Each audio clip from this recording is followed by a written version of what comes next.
Don't ruin the photos, Emma. The flash reflects off your skin and washes out the color of your sister's dress. Stay in the shadows. Those were the last words I heard from my mother before the most important night of my life. The world was full of vibrant colors, yet I was like a ghost, with skin as white as dust and hair like snow. I am Emma. I'm 23 years old, and I was born an albino. I had won the genetic lottery, but to my parents, I was just a bad ticket in a prestigious pool. In the Vance family's lavish, high-ceiling mansion, everything was perfect. My sister, Chloe, was the apple of my parents' eye. Her summer tan and her honey-colored hair glowed under the lights. Her laughter brought peace to the house. I, on the other hand, was like a defective product tucked away in a corner. Chloe was the sun, my parents were the planets orbiting her, and I was just a stray meteor drifting past them. Tonight was the gala for my sister's fiancé. From the outside, our home looked like a warm, inviting nest with shimmering lights and family love. But behind those doors was a world that had nothing in common with the exterior. And I was at the very bottom of it. From the top of the stairs, I watched my parents greet senators and CEOs, introducing Chloe as their only source of pride. I didn't feel like crying. There was only a cold rage inside me. I gripped the banister tighter, hearing the faint crack of the polished wood under my pale thumb. I knew something had to change. I overheard my father whispering to a friend, "We try to keep her comfortable in the wing facing the forest. You know, her eyes are very sensitive. It's a burden, but we do our best." I retreated to my room, the one overlooking the forest, where the lights were a soft, cold blue. I sat at my desk and opened my laptop. In the digital world, I wasn't a broken-hearted, pale girl. That screen was my only window to the world, and there, I was the alchemist, the founder of Ether Capital. My family's fortune was dwindling. While they struggled to maintain the appearance of wealth, I was building a secret empire in my room. For 5 years, I worked in that dark room, staring at the forest and dreaming of another world. I became the Da Vinci of high-frequency trading and software architecture. I didn't need scholarships. I didn't need their car payments. I had millions of dollars in accounts they couldn't even imagine. They thought I was buried in books, wasting my time. The truth was different. Every morning, I was deciding which company would live and which would sink. My door flew open. I panicked and slammed my tabs shut, my heart racing so fast it felt like it would burst from my chest. It was Chloe. She barged in, the rustle of her silk dress sounding like a warning signal. "Mom told me to tell you not to leave your room for the rest of the night. Philip's father is here. He's a man of old-fashioned views. Expecting him to understand your existence would be far too optimistic. It would only stumble the merger talks." Chloe didn't even look at me. She was admiring her own golden perfection in the mirror. Just as she was about to leave, I asked, "Is that what you think? Do you really think I'm an embarrassment?" She sighed, as if my very presence was a burden she had to endure. "I'm just being realistic, Emma. Look at yourself. You don't belong here. You're outside of this order. It's for your own good. Stay here. I'll send something up for you." As she left behind the scent of expensive perfume. I didn't have a breakdown. I didn't cry. I walked toward the mirror Chloe had just used. I saw the white hair, the pale skin, the dull, needle-like lashes. In that moment, I realized I was done waiting to be seen. If they wanted a ghost, I would be a ghost they would never forget, the kind that haunts their bank accounts. The next morning, a silent panic filled the house. My father was locked in his study, his voice echoing harshly through the walls. "What do you mean the loan application was rejected? We have collateral. The Vance name is worth gold." I walked quietly into the kitchen.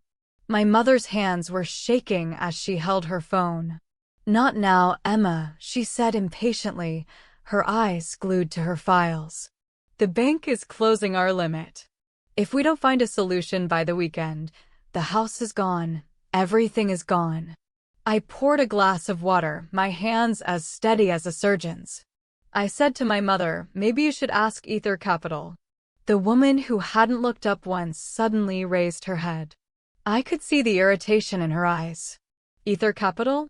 Emma, that's a dream. They only deal with billion-dollar portfolios. They wouldn't even look at our emails, let alone reply. Go upstairs. I said nothing and left the kitchen. I didn't tell her that I had already seen their applications. I had noticed the desperate, forged signatures my father had put on the title deeds. I had watched how my grandfather's trust fund had been bled dry for Chloe's weddings and cars. I went in my room, opened my laptop, and sent a new email to Vance Estates Holdings. We have evaluated your request for a liquidity injection. Our representative will be at your address tomorrow at 2 p.m. to state the terms. This is not a negotiation. We are coming to take what belongs to us. I clicked send. I couldn't sleep that night. I packed a small bag. I didn't need much. I was going to meet the people who had ignored me for 20 years. But this time, they wouldn't be able to look away. The flash would be so bright they wouldn't see anything else. Have you ever felt like an object to those closest to you? I whispered to the empty room. The next day, at exactly 2 p.m., a sleek black car pulled into the driveway. My father stood on the porch in his best suit, a desperate smile on his face. My mother and Chloe stood behind him, as if preparing to welcome a king. I walked down the stairs, not through the back door, but straight through the grand entrance hall. Emma, what did I tell you? Get back to your room, my father hissed as the car approached. A guest has arrived, father, I said, throwing the door wide open. The driver got out and opened the back door. But no one stepped out. Instead, the driver handed me a briefcase. I took it and turned to my family. Where is the CEO? My mother asked, her eyes searching the car. Right here, I said, placing the briefcase on the hall table. I opened it to reveal the contracts for the Vance Manor. My pale skin glowed in the afternoon sun, and for the first time, I didn't care if I made the colors of the room fade. The silence that followed was the loudest sound I had ever heard. My father's face looked like a map of shifting tectonic plates, his jaw slackening as the truth hit him like a physical blow. The silence in the hall was so heavy it felt as if the air had turned to lead, pressing against my lungs. Chloe's golden tan seemed to turn an unhealthy shade of gray. Her honey hair looked dull under the sharp afternoon light. There I stood, the invisible child who had finally become the center of the universe, holding the documents they had hidden for years to protect me. You, my father finally asked, his voice a ragged rasp that clawed at the air. This is a disgrace. Ether Capital is a multi-billion-dollar company. And you're just Emma. You're my daughter, and you burn just by stepping into the sun. I am the ghost you created, father, I replied, my voice as calm and cold as a frozen lake in midwinter. While you were busy introducing Chloe to the world, I was busy buying it. He lunged to grab the briefcase, but I stepped back with a cold composure that seemed to terrify him more than if I had screamed. My mother, finally finding her voice, stepped toward me with that familiar, sugary poison, the same voice she used when telling me I was a burden. Emma, darling, you're clearly having a breakdown, my mother said, her hands trembling as she reached toward me. Grief and loneliness can do strange things to the mind. You've stayed in that room far too long. You've become obsessed with those numbers. This is all just a misunderstanding. Give us the documents and we'll get you the help you need. I looked at her, and for the first time in my life, I didn't feel the familiar sting of her rejection. Instead, I felt the crystalline clarity of the secret self I had nurtured in the shadows. They were trying to craft a narrative, trying to paint me as unstable, just as they had done to anyone else who stood in their way. The only help I need is a signature on these final transfer documents, I said, pulling a new set of folders from the briefcase. I have proof of every forged signature you used to exploit my grandfather's legacy. I have the records of the shell companies you used to hide your debts. If you don't transfer them to Ether Capital, to me, the authorities will be here by sunset. The mirror moment had arrived. I was no longer just Emma. I was a whistleblower in my own home, a witness to a lifetime of corporate fraud and familial betrayal. Chloe stepped forward, a fire burning in her eyes, not just for the money, but for the hierarchy she was losing. Do you think you can just take our lives away? We are the Vances. You're just a freak who needs blue light just to read. No one will believe you. They'll see a sad, jealous girl making up stories because she was never worthy of being in the photos. I didn't argue. I didn't shout. I opened my laptop and showed them the digital aftershock that had already begun. Pointing at the screen, I said, "The news just broke on every financial site in the city.